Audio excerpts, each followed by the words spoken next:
Halo, assalamualaikum warahmatullahi wabarakatuh. Salam sehat selalu. Video ini merupakan video pengibasan dari Diklat Assessment Kompetensi Minimum. Pada Diklat Assessment Kompetensi Minimum, program guru belajar yang diselenggarakan oleh Kemendikbud terdiri dari 3 tahap. Yang pertama adalah tahap orientasi. Yang kedua adalah tahap BIMTEK, dan yang ketiga adalah tahap pengibasan. Untuk tahap orientasi, peserta dibimbing untuk mengetahui yang pertama latar belakang dari program asesmen kompetensi minimum. Seperti yang kita ketahui bahwa hasil PISA untuk sekolah tingkat dasar kurang memadai ya. Di antaranya adalah 70% kompetensi literasi membaca di bawah minimum, begitupun untuk kompetensi matematika, 71% siswa di bawah kompetensi minimum, serta 60% siswa kompetensi di bidang keterampilan sains juga di bawah kompetensi minimum.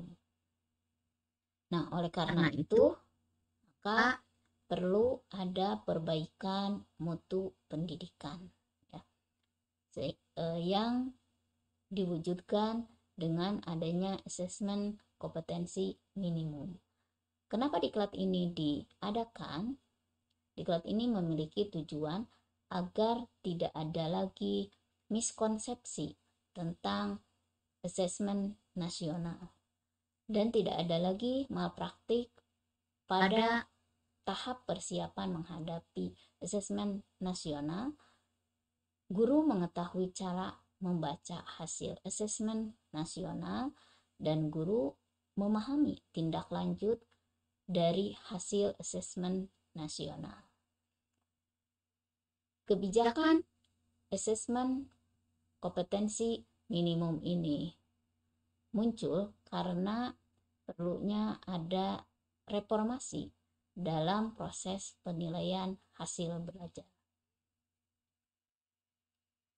Yang kedua, untuk pemetaan mutu pendidikan secara menyeluruh, maka dibutuhkan adanya proses penilaian yang mampu untuk menggambarkan mutu pendidikan yang ada di Indonesia.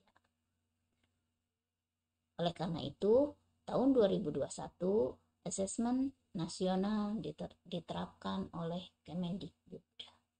Adapun alur program guru belajar seri AKM itu terdiri dari 3, yaitu orientasi, BIMTEK, dan pengibasan.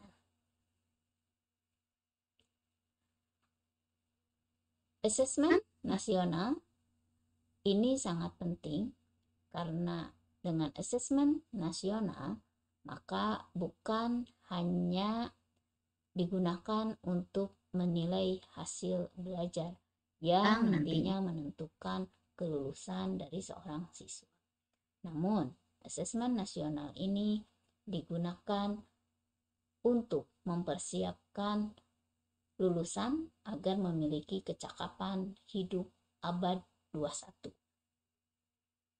di mana siswa diharapkan memiliki kecakapan belajar dan berinovasi, memiliki kecakapan menggunakan teknologi informasi, dan memiliki kecakapan hidup untuk bekerja dan berkontribusi pada masyarakat. Kecakapan hidup abad 21 ini akan tergambar pada profil pelajar Pancasila, di mana pelajar Pancasila ini akan memiliki karakter. Yang pertama adalah beriman dan bertakwa kepada Tuhan Yang Maha Esa, serta berakhlak mulia. Yang kedua, berkebinekaan global. Yang ketiga, mandiri.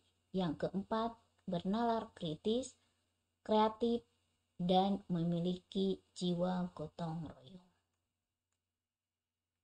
Apabila kita gambarkan, maka karakter pelajar Pancasila dapat dilihat seperti ini, yaitu memiliki sifat kebinekaan yang global, memiliki sifat gotong royong, kreatif, bernalar kritis, mandiri, serta beriman, bertakwa kepada Tuhan Yang Maha Esa, dan berakhlak mulia. Berarti kita lihat di sini bukan hanya kecakapan dari segi kognitif dan keterampilan saja, tapi juga dari segi sikap. Apabila kita petakan, maka keterkaitan asesmen nasional dengan kecakapan abad 21 dan profil pelajar Pancasila dapat dilihat pada bagian berikut ini. Jadi, kompetensi yang dimiliki oleh siswa itu bisa dikelompokkan menjadi two in one. Yang pertama adalah kecakapan hidup abad 21, di mana kecakapan hidup abad 21 ini akan tergambar pada profil pelajar Pancasila. Dan untuk mengukur ini, maka digunakan penilaian yang disebut dengan asesmen nasional, yang terdiri dari 3 jenis penilaian. Yang pertama itu adalah asesmen kompetensi minimal atau yang disebut dengan AKM. Yang kedua survei karakter, dan yang ketiga adalah survei lingkungan hidup. Setelah memahami orientasi dari AKM, yang kedua peserta BIMTEK seri AKM akan melakukan BIMTEK yang diawali dengan pretest. Pada program ini, maka peserta akan memiliki gambaran tentang konsep asesmen nasional, yang pada intinya digunakan untuk meningkatkan kualitas atau mutu pembelajaran. Yang kedua, teknis pelaksanaan asesmen nasional. Yang ketiga, butir soal asesmen literasi membaca tingkat SMA atau SMP atau SD. Kemudian yang keempat, butir soal asesmen numerasi pada tingkat SD atau SMA atau SMP. Dan yang kelima itu adalah tindak lanjut. Jadi pada BIMTEK itu akan ada 5 tahap. Yang pertama memahami konsepnya, yang kedua bagaimana teknis pelaksanaannya, yang ketiga butir soal untuk literasi, yang keempat menentukan butir soal untuk numerasi, dan yang kelima melakukan tindak lanjut pelaporan dari hasil asesmen kompetensi minimum. Untuk konsep asesmen nasional, pada intinya goals dari asesmen nasional ini adalah untuk menilai mutu pendidikan di sebuah institusi pendidikan, baik jenjang dasar maupun menengah. Mutu dari satuan pendidikan ini dinilai dari hasil belajar siswa, baik literasi, numerasi, dan karakter, di mana prosesnya dilakukan dengan melakukan asesmen kompetensi minimum atau yang disebut dengan AKM. Ini digunakan untuk mengukur kompetensi dasar literasi maupun numerasi siswa. Yang kedua, survei karakter yang digunakan untuk mengukur sikap, nilai, keyakinan, dan kebiasaan yang mencerminkan karakter siswa. Dan yang ketiga adalah survei lingkungan belajar yang mengukur kualitas berbagai aspek input dan proses belajar mengajar di kelas maupun di tingkat sekolah.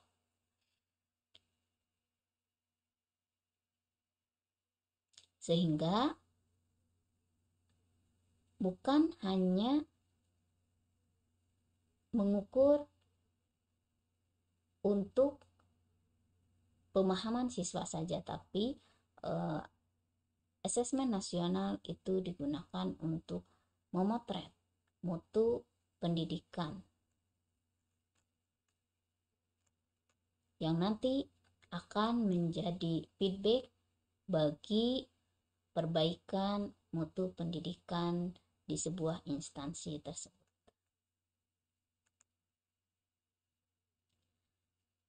Karena dengan asesmen maka akan diperoleh informasi yang dapat memantau perkembangan mutu pendidikan dari satu waktu ke waktu berikutnya. Kemudian kesenjangan antara bagian di dalam sistem pendidikan. Yang kedua, bertujuan untuk menunjukkan apa yang seharusnya terjadi atau apa yang seharusnya menjadi tujuan utama sekolah, yaitu pengembangan kompetensi dan karakter siswa.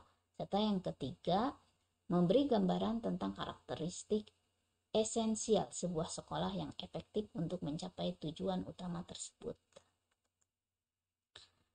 Manfaat asesmen nasional dapat dikategorikan menjadi 3 bagian.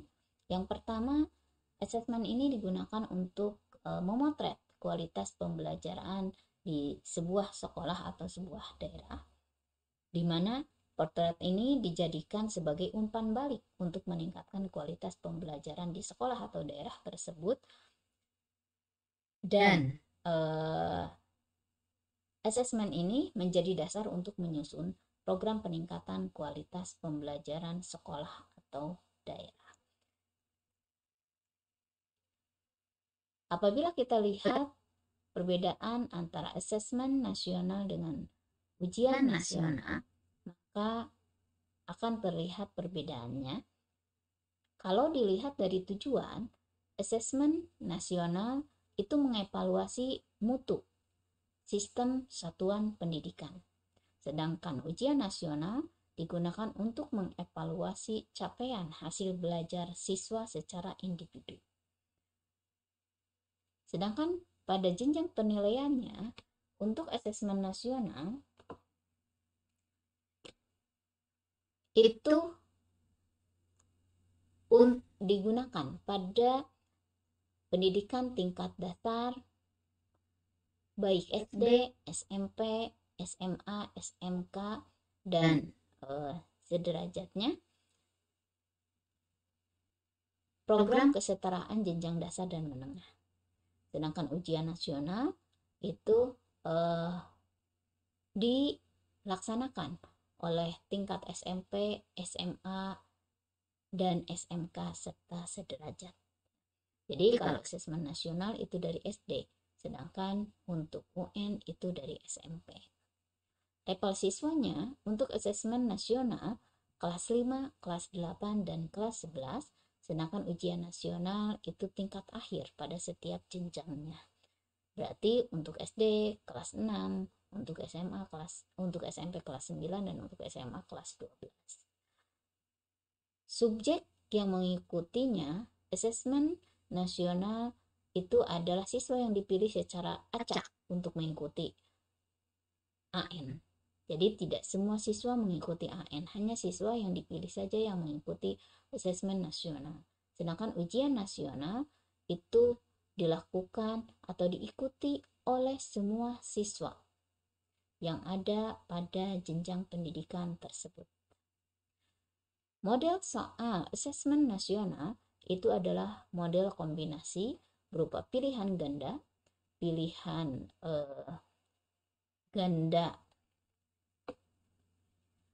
menjodohkan, isian singkat, dan uraian.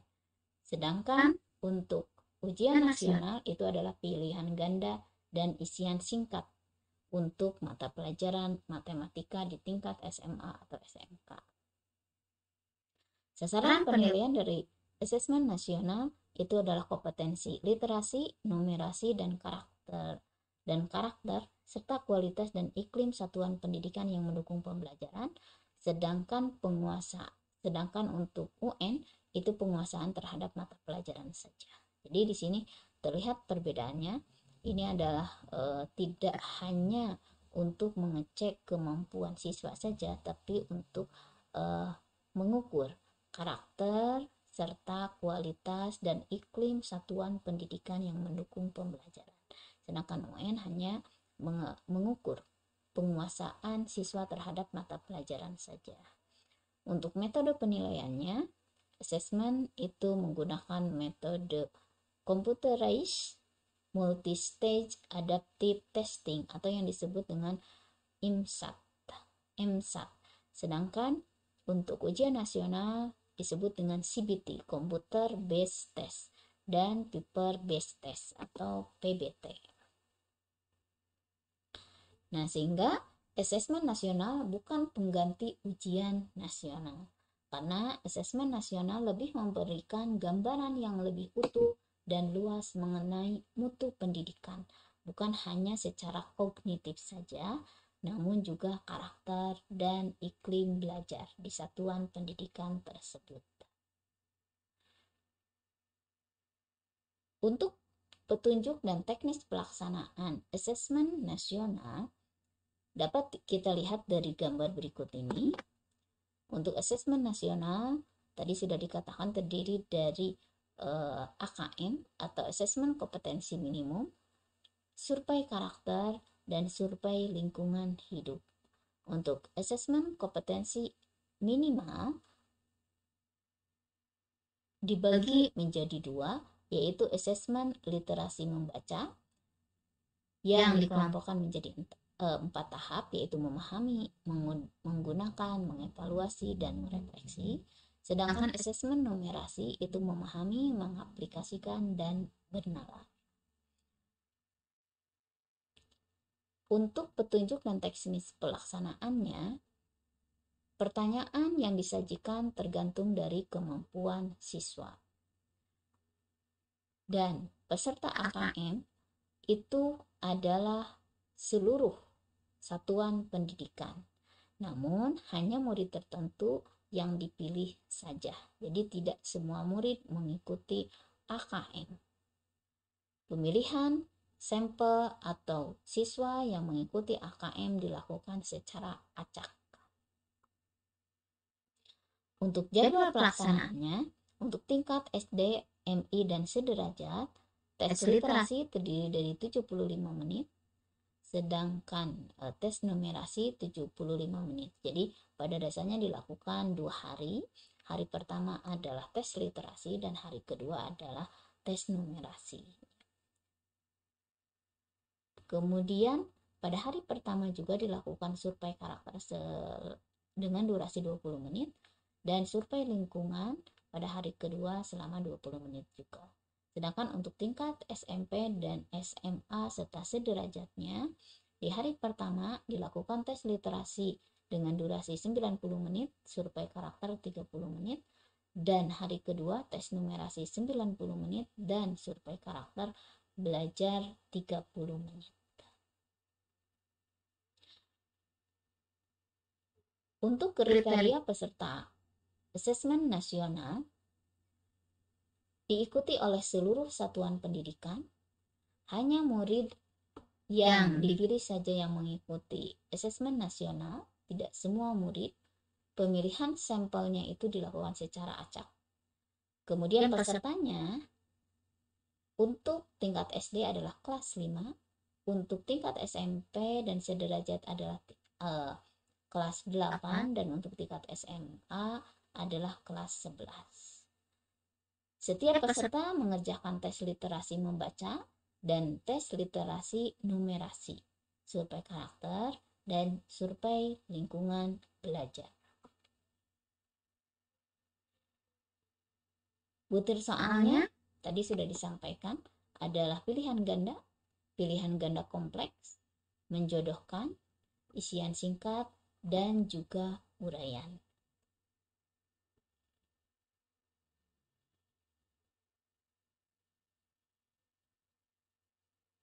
Untuk AKM literasi membaca digunakan untuk memahami Ada 4 level, yaitu mengecek pemahaman siswa, mengecek kemampuan siswa dalam menggunakan konsep tertentu, kemudian mengevaluasi dan merefleksi.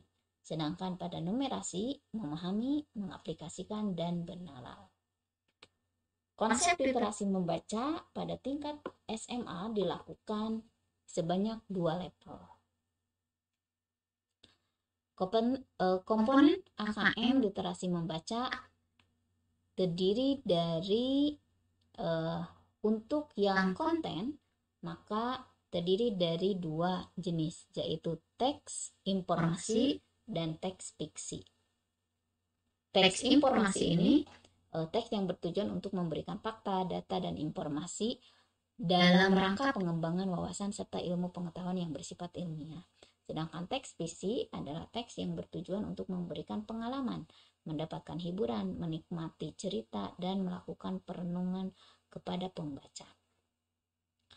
Yang kedua, proses kognitif, yaitu menemukan informasi dengan cara mencari, mengakses, serta menemukan informasi yang tersurat dari wacana.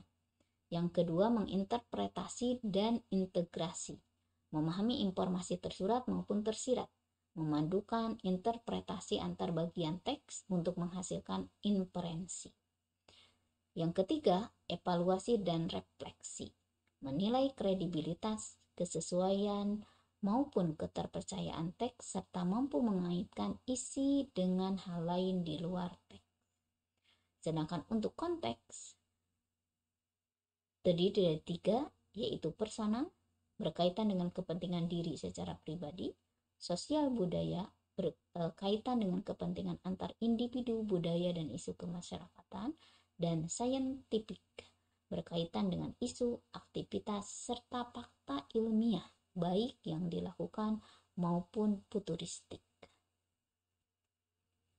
Sedangkan untuk konsep numerasi pada tingkat SMA dibagi menjadi 4 kelompok. Yang pertama itu adalah bilangan, yang kedua adalah pengukuran dan geometri, yang ketiga adalah data dan ketidakpastian, yang keempat itu adalah aljabar. Untuk numerasi ini dilakukan 1 level. Untuk konten maka terdiri dari bilangan yang meliputi representasi, sifat urutan, operasi beragam jenis bilangan, dan seterusnya.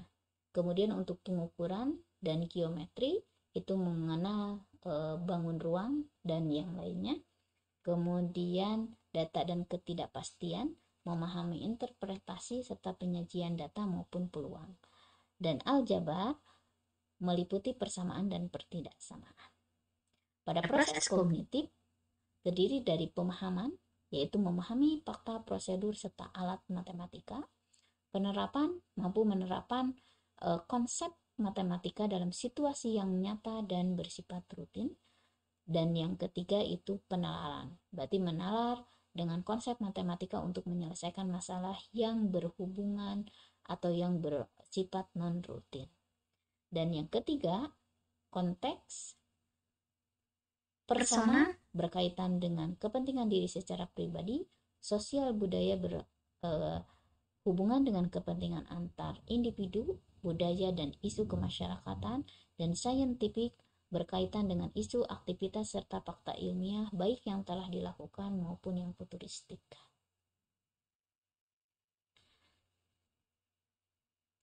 Dari hasil pelaksanaan AKM, maka hasil tersebut dapat digunakan untuk tindak lanjut. Sebelum dilakukan tindak lanjut, maka kita dapat melakukan identifikasi 4 kategori tingkat penguasaan kompetensi siswa yang terdiri dari 4 kelompok.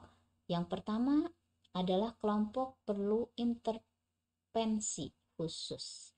Ini terdiri dari murid yang belum mampu menemukan dan mengambil informasi eksplisit yang ada dalam teks maupun membuat interpretasi sederhana.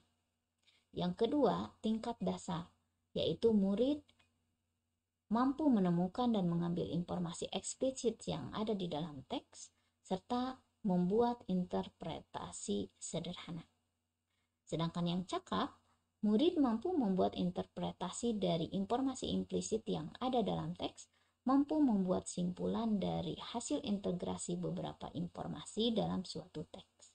Dan yang mahir, murid mampu mengintegrasikan beberapa informasi antar lintas teks, mengevaluasi isi, kualitas, cara penulisan suatu teks, dan bersikap reflektif terhadap isi teks. Sedangkan pengelompokan untuk kompetensi numerasi pada intinya sama seperti untuk kompetensi literasi, namun untuk tingkat perlu intervensi khusus, murid hanya memiliki pengetahuan matematika yang terbatas. Murid hanya menunjukkan penguasaan konsep yang parsial dan keterampilan komputasi yang terbatas. Sedangkan pada tingkat dasar, murid sudah memiliki keterampilan dasar matematika, komputasi dasar dalam bentuk persamaan langsung, konsep dasar terkait geometri dan statistika, serta menyelesaikan masalah matematika sederhana yang rutin. Sedangkan pada cakap, murid mampu mengaplikasikan pengetahuan matematika yang dimilikinya dalam konteks yang lebih beragam. Pada tingkat mahir, murid mampu bernalar dan menyelesaikan masalah kompleks serta non-rutin berdasarkan konsep matematika yang dimilikinya.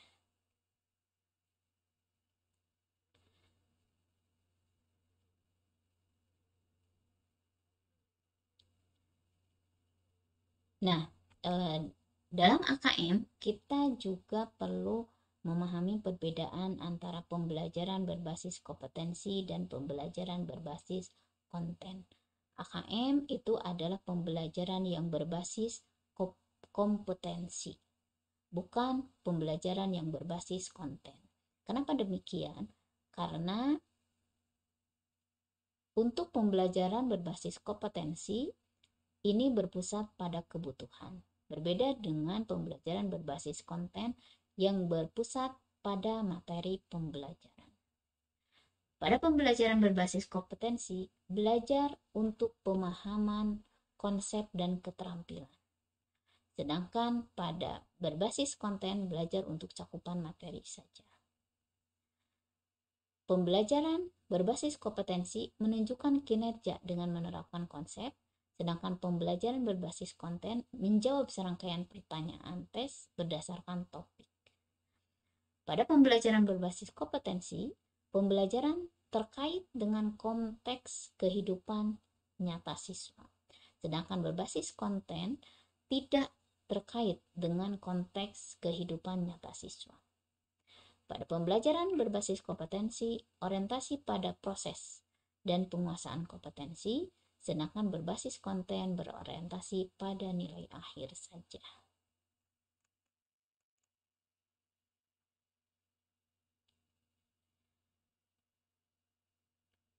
Untuk menganalisis atau pelakuan yang harus dilakukan untuk tiap tahap berdasarkan hasil AKM, untuk tingkat yang pertama yaitu kelompok perlu intervensi khusus, maka kebutuhannya berarti di sini sebagai pemula, siswa biasanya memiliki prasyarat belajar yang sama dan perlu mempelajari keterampilan dan konten yang sama. Jadi di sini biasanya mempelajari keterampilan dan konten yang sama. Untuk yang perlu mendapatkan intervensi khusus. Cara formal atau informalnya biasanya belajarnya lebih formal dan instruksional, yaitu dengan memberikan pengalaman dan kesempatan belajar yang serupa kepada semua siswa pemula. Struktur pembelajarannya bersifat mendasar Jadi kunci pembelajarannya itu terletak pada alur pengajaran yang intensif dan program yang terstruktur. Jadi untuk tahap pemula, maka pembelajarannya itu harus intensif dan terstruktur. Sehingga pendekatannya juga berupa training atau pelatihan intensif. Berbeda dengan tingkat 2, yaitu tingkat dasar. Di sini bukan hanya tidak hanya saja keterampilan dan konten yang sama, tetapi kebutuhan bagi kelompok yang kedua itu dimulai dengan kompetensi dan berusaha untuk mengasah keterampilan mereka saat mereka merasa nyaman. Jadi di sini diusahakan untuk mengasah keterampilan yang mereka miliki yang sesuai dengan kemampuan mereka. Cara formalnya yaitu dengan lebih banyak diberikan latihan, simulasi, dan pemecahan masalah. Sedangkan untuk struktur pembelajarannya lebih banyak variasi, ya, yaitu dengan desain pembelajaran untuk memenuhi kebutuhan individu yang muncul. Meskipun di sini masih didorong oleh program yang terstruktur. Pendekatannya diantaranya dengan simulasi, pemecahan masalah. Ini dapat menstimulus keterampilan dan tingkat kenyamanan yang sesuai dengan kompetensi siswa. Pada kategori cakap, hal yang sesuai untuk kebutuhan belajar mereka yaitu diberikan kebutuhan belajar dan persyaratan kinerja yang semakin unik, yang seringkali tidak dipenuhi oleh program pembelajaran seperti pada tingkat sebelumnya. Jadi pembelajarannya harus semakin unik. Kemudian cara formal atau informalnya yaitu dengan melakukan biasanya lebih banyak strategi pembelajaran informal. Biasanya dari ruang kelas itu transisi atau pindah ke ruang konteks yang lebih nyata. Untuk struktur pembelajarannya biasanya lebih bersifat personal dan kurang terstruktur. Sehingga desain pembelajarannya mulai bergeser pada demonstrasi kinerja. Pendekatannya biasanya dilakukan berdasarkan tingkat kompetensi kecakapan yang diperlukan. Pembelajaran sosial muncul sebagai kesempatan belajar dan kinerja di dalam konteks di luar sekolah. Sedangkan pada tingkat mahir, biasanya ini disebut juga sebagai tahap expert atau tahap ahli yang memiliki kebutuhan pembelajaran dan persyaratan kinerja masing-masing, yang biasanya lebih cenderung personal karena masing-masing memiliki kecakapan yang bisa jadi berbeda dan bersifat deskriptif, ya. Jadi mengenai dirinya sendiri yang unik dan berbeda satu dengan yang lainnya. Sehingga cara yang dilakukan dalam proses pembelajaran ini biasanya aktivitasnya berbasis teman sebaya, berupa kolaborasi dan sosial. Jadi mereka belajar satu sama lain. Kemudian untuk struktur pembelajarannya tentunya disesuaikan dengan setiap siswa yang mahir. Termasuk di sini peluang untuk melakukan lebih banyak penelitian secara mandiri dan kolaboratif. Sedangkan pendekatannya biasanya melibatkan kemampuan untuk belajar melalui inovasi dan proses penemuan. Sehingga dengan cara tutor sebaya itu, maka memungkinkan siswa bisa menjadi guru, mentor, atau pelatih bagi orang lain. Itu adalah strategi pembelajaran yang penting yang perlu dikembangkan pada tingkat mahir.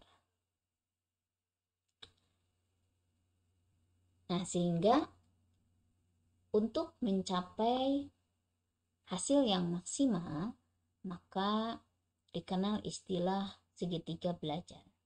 Segitiga belajar ini terdiri dari 3 komponen, yaitu komponen pembelajaran dan kurikulum serta asesmen. Di mana untuk pembelajaran itu adalah proses untuk memadukan info dari asesmen nasional dengan informasi dari kurikulum. Keseimbangan antara kedua komponen ini akan menghasilkan PBM yang optimal. Sedangkan kurikulum ini adalah seperangkat kompetensi yang penting dikuasai murid dengan menggunakan cara belajar dan asesmen tertentu. Pengembangannya, selain mengacu pada tantangan dunia nyata, hendaknya mengacu pada hasil asesmen dan reflektif praktik PBM. Sedangkan asesmen merupakan proses pengumpulan, analisis, dan melaporkan hasil dari asesmen tersebut. Di mana asesmen ini bisa terdiri dari 3 bagian. Asesmen diagnostik, yaitu asesmen awal untuk merancang strategi. Asesmen formatif adalah asesmen sepanjang PBM untuk memperbaiki pembelajaran atau penguasaan. Dan asesmen sumatif ini dilakukan di akhir untuk menentukan level.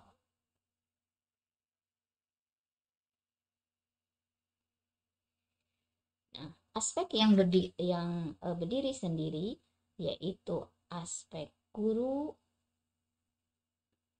kompetensi guru, dan kompetensi pimpinan sekolah. Ini dapat melakukan penyelarasan antar aspek asesmen, kurikulum, dan pembelajaran sehingga dapat menghasilkan pembelajaran pengalaman yang semaksimal mungkin yang akan dikuasai oleh siswa.